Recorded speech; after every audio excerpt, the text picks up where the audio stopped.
이번 시간에는 집합 사이의 포함 관계에 대해서 알아보도록 하겠습니다. 자, 먼저 부분 집합이라고 하는 게 뭔지 그 뜻에 대해서 알아볼 건데요. 자, 두 집합 A, B에 대해서 만약에 A에 있는 모든 원소가 A의 모든 원소가 집합 B에 속할 때, 즉 집합 A에는 모든 원소들이 다 집합 B의 원소가 될 때, 자, 이때 우리는 A를 B의 부분 집합이라고 얘기를 합니다. 자, 무슨 말이냐? 예를 들어서 A라고 하는 게 1, 2다. 그리고 B라고 하는 거는 1, 2, 3을 원소로 가진다 라고 얘기를 하면, 자, 요 1이라고 하는 집합 A 원소가 B에 있죠. 또 2라고 하는 아이도 여기 있습니다. 그렇죠? 그러니 집합 A에 있는 모든 원소는 집합 B에 다 들어있죠. 이럴 때 우리는 집합 A는 집합 B의 부분 집합이다 라고 얘기를 하고, 자, 이걸 기호로는 어떻게 쓰느냐면요, A가 B에 포함되는데, 자, 포함하다라는 뜻을 가지는 영어다. 컨테인에서 C를 우리가 이용을 해서 이렇게 나타내요. 자, 기호로. 자, 그러면 그때 우리가 집합 A가 집합 B의 부분 집합이 아닐 때는 어떻게 하느냐? A가 B의 부분 집합이 아니다 해서 이렇게 기호로 표현을 합니다. 자, 요거 기호가 C, 맞죠? 요거일 때는 부분 집합의 기호였고요. 저번 시간에 요거 기호가 E, 이거는 원소를 나타내는 기호였죠? 그렇죠? 자, 그러면 우리가 공집합이라고 하는 거 있죠. 공집합. 공집합은 원소가 하나도 없죠. 그럼 이것은 만약에 집합 A라고 하는 게 1과 2라고 했을 때, 여기 있는 원소들 중에 여기에 들어가지 않는 원소가 없죠. 그렇죠? 그러니까 여기 있는 모든 원소도 여기 다 들어간다고 얘기할 수가 있습니다. 그렇죠? 그래서 공집합은 항상 어떤 집합이든지 간에 그 집합의 부분 집합이 됩니다. 자, 그리고 만약에 A라고 하는 게 1, 2일 때, 자, 자기 자신을 한번 살펴보면, 자, 요 자기 자신은 무조건 그 집합의 부분 집합이 되겠죠. 그래서 어떤 자기 자신은 그 집합의 무조건 부분 집합이 돼요.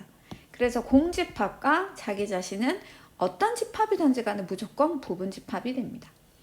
자, 그리고 A가 B의 부분 집합이면서 B도 C의 부분 집합이다. 그 말은 A에 있는 모든 원소가 B에 다 들어가고, 그 다음에 B에 있는 모든 원소가 C에 다 들어간다면 결국에 A에 있는 모든 원소가 C에 다 들어가게 되겠죠. 그래서 A에 있는 모든 원소가 C에 다 들어가기 때문에 A가 C의 부분 집합이 됩니다.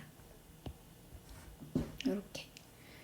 자, 그러면 집합 A가 만약에 1, 2, 3이라고 했을 때 이것의 부분 집합이 될 수 있는 것을 모두 구해보자 라고 얘기를 하면, 자, 그러면 우선 공집합은 돼요. 그쵸? 공집합. 그 다음에 원소가 한 개인 것 중에서, 자, 이것의 부분 집합이 될 수 있는 걸 한번 구해보면, 자, 우선 원소 한 개인 거니까 1이라고 해도 얘가 얘 안에 다 들어가니까 되죠. 네. 또 뭐가 있을까요? 네, 2도 되겠죠. 2만 원소로 가질 때. 또 3만 원소로 가지는 거. 이렇게 해도 얘는 얘 안에 다 들어가기 때문에 부분 집합이 되는 거죠. 그럼 이게 원소의 개수가 3개니까 최대 원소의 개수가 3개까지 되겠지. 그럼 원소의 개수가 우리가 2개인 것 중에서 한번 살펴보겠습니다. 2개인 것 중에서는 1하고 2를 원소로 가지는 집합도 생각해보면 얘가 얘 안에 다 들어가는 거죠. 또 1과 3을 원소로 가져도 될 것이고, 또 2와 3을 원소로 가져도 될 겁니다. 자, 그리고 자기 자신도 무조건 부분 집합 된다 했으니까 1, 2, 3 요것도, 자, 여기 있는 모든 원소가 여기 다 들어가니까 부분 집합이 되겠죠. 그렇죠? 그래서 이것의 부분 집합이 될 수 있는 거는 전체 하나, 둘, 셋, 넷, 다섯, 여섯, 일곱, 8개가 됩니다. 자, 우리가 어떤 두 집합이 있어서 A라고 하는 게 B의 부분 집합인데, 반대로 B도 A의 부분 집합이었다고 한번 해볼게요. 그 말은 A에 있는 모든 원소가 B에 속하고 반대로 B에 있는 모든 원소도 A에 속하는 거죠. 그 말은 뭘까요? 네, 그 말은 두 집합이 서로 완전히 같은 거를 얘기하는 겁니다. 그쵸? 그래서 그것을 기호로는 A와 B가 서로 같다 이렇게 얘기를 하고, A와 B가 서로 같지 않을 때 우리는 A와 B는 서로 같지 않다 이렇게 표현을 합니다. 자, 그 다음에 우리가 부분집합 중에서요, A가 B의 부분집합이지만 서로 같지 않을 때, 즉 A가 B의 부분집합인 것은 맞는데 그 A라고 하는 게 B와 같지는 않은 거죠. 그때 우리가 이 A를 B에 뭐라고 하느냐면 부분집합 중에서도 자기 자신을 제외한 나머지 부분집합, 그것을 진부분집합이라고 얘기를 합니다. 자, 그래서 우리가 아까 예를 든 이 경우를 살펴보면, 자, 이것의 진부분집합은 모두 몇 개인가요? 라고 얘기를 하면, 자, 이 8개 중에서 자기 자신을 제외한 이 나머지 것들이 다 진부분집합이 될 수 있거든요. 그래서 진부분집합은 7개가 되겠죠. 자, 예를 들어서 한번 볼게요. 자, 집합 A가 자, 요렇게 표현이 되어 있습니다. 이거 원소를 한번 보면은요, 원소가 원소와 원소 사이는 반드시 콤마를 찍어야 되니까 원소가 요게 원소 2개, 3개. 자, 요거는 이 하나의 덩어리 자체가 원소인 거죠. 그래서 원소가 전체 4개가 돼요. 그렇죠? 자, 그럼 다음 중 옳은 것은, 자, 요거는 0이라고 하는 수를 원소로 가지는 집합인데 이게 집합에 의해 원소가 되느냐고 물은 거죠. 아니죠. 그렇죠? 자, 이거는 뭐냐면 0이라고 하는 원소를 하나 가지고 와서 집합 기호를 씌웠으니까, 자, 이 집합 A의 부분집합이 되는 거죠. 요건 부분집합입니다. 그렇죠? 그러니 부분집합 기호를 써서 C를 써줘야 되는데 얘는 지금 원소 기호를 써주기 때문에 틀린 거죠. 이렇게 표현해주면 안 되고 요렇게 표현해줘야지 맞는 거겠죠. 자, 요거는 요게 어디 있느냐면요, 요게 여기 그대로 있죠. 요거 지금 뭐냐면 이것의 원소입니다. 원소. 그쵸? 원소가 그대로 온 거죠. 자, 우리가 부분집합을 만들려면 원소들을 가지고 와서 요게 다시 집합 기호를 해줘야지 부분집합이 되거든요. 그런데 얘는 이거 자체가 원소이기 때문에 원소를 가지고 온 거죠. 그럼 원소는 집합 A에 이거는 부분집합 기호냐고 물어본 건데 우리는 원소라고 표현해야 되니까 이걸 이렇게 하면 안 되고 이렇게 해야지 맞는 거죠. 자, 3번은요 0, 2. 자, 이거는 0이라는 것과 2를 가지고 와서 집합 기호를 했는데 0은 여기 있습니다. 그렇죠? 그런데 2라는 게 단독의 원소로 없기 때문에 이런 건 아예 안 되겠죠. 네. 자, 4번을 보면요. 네. 요거 지금 요걸 그대로 가지고 와서 원소다라고 했으니까 4번 맞는 거죠.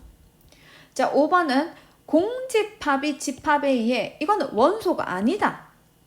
자, 원소가 아니다라고 했는데 우리가 공집합 기호가 집합의 원소잖아요. 그러니까 이렇게 표현하면 안 되고 어떻게 이렇게 표현해줘야지 맞는 거죠. 그래서 5번도 틀렸다. 그래서 정답은 4번이 되겠습니다. 자, 다음 물음에 답하시오. 자, A, B에 대해서 A가 B의 부분집합이다. 그 말은 A에 속하는 모든 원소가 B에 다 속하더라. 그러면 2는 여기 있어야 돼요. 맞죠? A도 여기 있어야 되죠.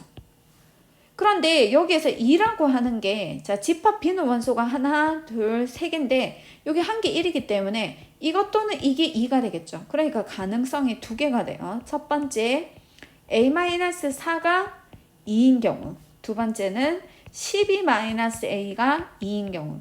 그래서 이 각각의 A를 구해놓고 다시 A, B의 관계를 살펴봐야 되겠죠. 자, 첫 번째라면 A가 6이 됩니다. 그럼 A짜리 6을 넣으면 집합 A는 원소가 2와 6이 되고 집합 B는 원소가, 자, A짜리 6 넣었으니까 2, A짜리 6 넣으면 6이 되죠. 자, 그러면 집합 A가 집합 B의 부분집합이 되는 거 맞습니다. 그렇죠? 그래서 A가 6인 거는 가능합니다. 자, 요 경우는요 12-A가 2가 되려면 A는 10이 돼야 되죠. 그럼 A짜리 10을 넣고 다시 집합 A와 집합 B를 구해보면 집합 A는 2하고 10이 되고요. 원소가 집합 B는 1. 자, 10에서 4를 빼면 6이고 12에서 10을 빼면 2가 되죠. 자, 그러면 여기 A에 속하는 원소 2하고 10이 여기 다 들어있느냐면 아니죠. 2만 들어있죠. 그래서 이 경우는 집합 A가 집합 B의 부분 집합이 되지 않기 때문에 안 되는 겁니다. 그래서 상수 A 값을 구하라고 하면 A는 6이 되겠네요. 자, 두집합 2번. 두집합 A, B에 대해서 A와 B가 같다. 네, 같다는 거 원소가 일일이 하나씩 다 같아야 돼요. 그쵸? 자, 그러면 여기 6이 있으면 여기에도 6이 있어야 돼요. 그런데 6이 없죠. 그러면 a제곱 마이너스 a라고 하는 게 6이 돼야 되겠죠. 그래서 이 값이 6이 돼야 돼요. 원소가. 자, 그럼 이런 식으로 세울 수 있을 거고 얘는 a에 대한 2차 방정식이니까 a의 값을 구해주면요. 자, 6 이항시키고 자, 인수분해를 해주면 a가 마이너스 2 또는 3이 됩니다. 그렇죠? 해를 구했을 때. 그래서 이제 이 두 개가 다 답이 되는지를 한번 살펴봐야 되겠죠. 그래서 a가 마이너스 2일 때 자, a는 마이너스 1을 대입해보면 6 그러면 3 마이너스 1을 대입해보면 마이너스 5가 되나요? 자, 집합 b는요 5하고 8하고 자, a짜리 마이너스 2 집어넣으면 6이죠. 그러면 얘랑 서로 같으냐면 아니죠. 그래서 틀렸습니다. 그쵸? 그럼 A가 3은 가능하냐? 자, 3 집어넣으면 집합 A는 6, 8, 여기는 5 이렇게 되고 자, 집합 B는요 5, 8, 6 이렇게 되죠. 집합 A, 집합 B 원소 똑같아요. 그쵸? 그래서 요거는 정답이 3이 되겠네요.